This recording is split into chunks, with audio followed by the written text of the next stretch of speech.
Hey, what's good, people? Beautiful day today.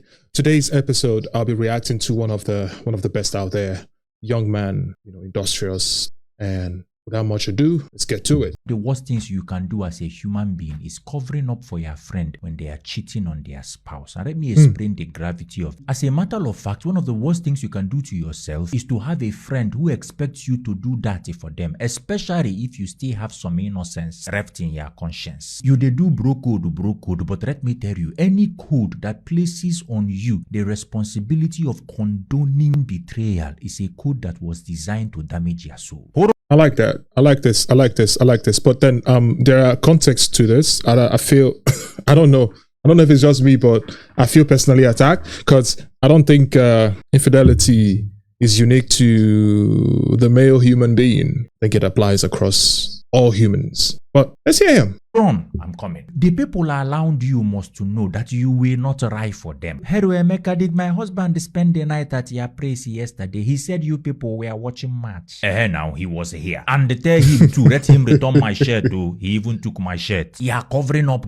I like this. But then back to what I was talking about. I think I understand what he's trying to say based on maybe popular whatever, the side guys is that men cheat.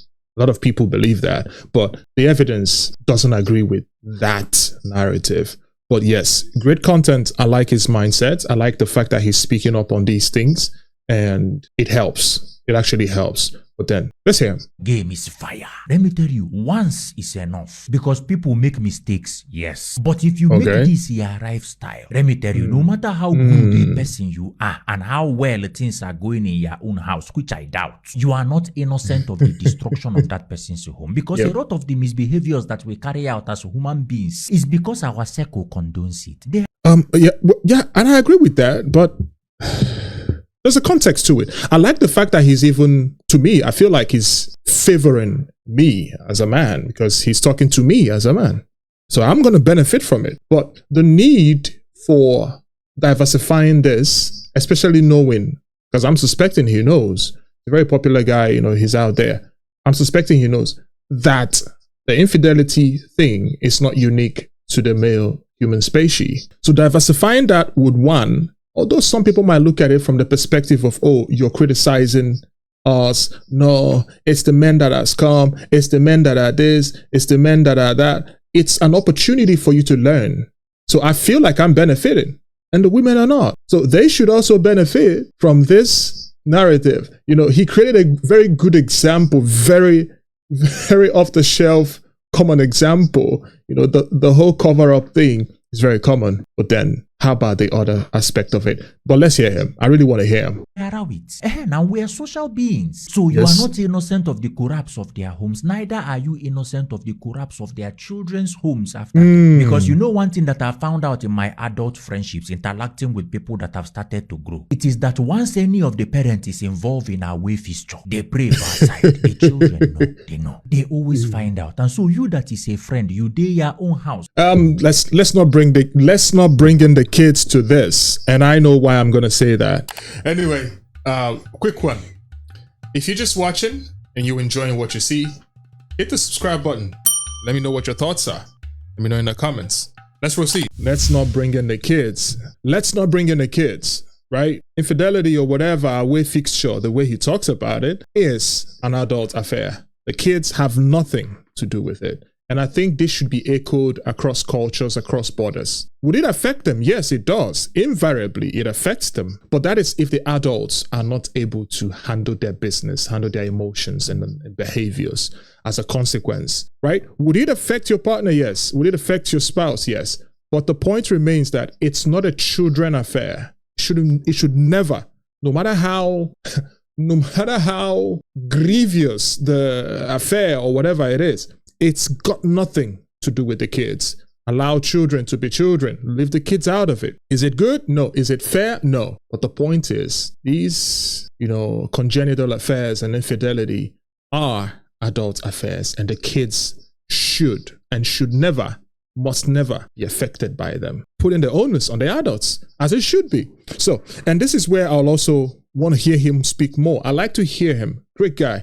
Let's get to it. But you are encouraging a legacy of secrecy in another person's home. And let me tell you, no matter how you try to rationalize it, that one is their business, how it concern me. It always leaves a bearing, it leaves a mark on your own soul. Because if you are not into the idea before, the moment you begin to cover up for somebody else, the gravity of the thing begins to reduce in your own eye. And before you know it, another person crosses on the manifest for your own house. And so all of you in that circle, all of you in the friend group, you are pioneering generational trauma. But then it's not really a big deal, because when we gather to discuss it, we are discussing it with bottles of Heineken in Let's give this guy a shout out, man. You're doing well. You're doing well, Eric. Like I said, the bias is already apparent. You know, it feels like it's just for the men. Oh, this is a man's issue. I'm hoping to find a video like this where it's the female narrative or the stereotype, so that the information, the education would be global. That way we can learn and unlearn and relearn. But this is yet another prototypical behavior of men, and I can tell you that for free. It's in the bar, always in the bar, that men are vulnerable. Most men are vulnerable. And that is an old card, because most men cannot be vulnerable unless there's an influence. They have to feel safe. They have to feel confident in being vulnerable. And that is something people grow into. Most of our fathers ended up being more vulnerable at a later age, when they are calmer, when their bodies, when the testosterone is a bit down. That's when they are able to resonate with being grounded and being vulnerable. I saw my dad go through it, so I know what I'm talking about. On the other hand, the younger, guy out there, he's full of energy, full of prospects, full of, bravery and courage. I can conquer, I can do whatever I want. And that comes at a price. When there's a need to be vulnerable, you find yourself not being able to, even amongst men, where you should be vulnerable. Hence why a lot of people depend on substances for them to be able to be vulnerable. And that's okay. That's not good, but it's okay. And this is in resonance with what he's talking about. It's in the bar that the truth about the male experience are often told, but not just there.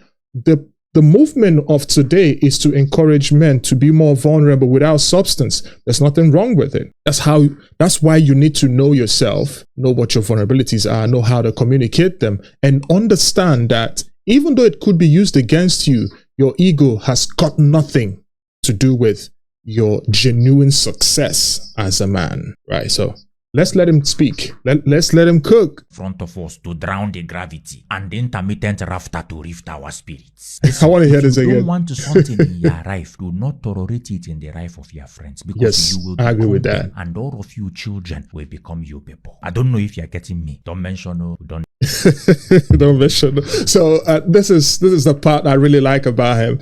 It's like he's speaking based on the assumption that you've thanked him. You've said thanks. We'll still thank you, man. We'll thank you. We will thank you. And I think this is where the video comes to an end. And great shout out to you. I hope to see more of your content. You're very, reasonable. You've got a good head on your shoulder. I love your work. I love what you do. Very beautiful. And to you watching, let me know what you think in the comments. I get it right? Got a counter opinion? I want to hear them. Let's get to it. Until next time, I'll catch ya. Ciao. You done not say it, I'm on it, check me pockets, man. $3 man says it's a hot $1.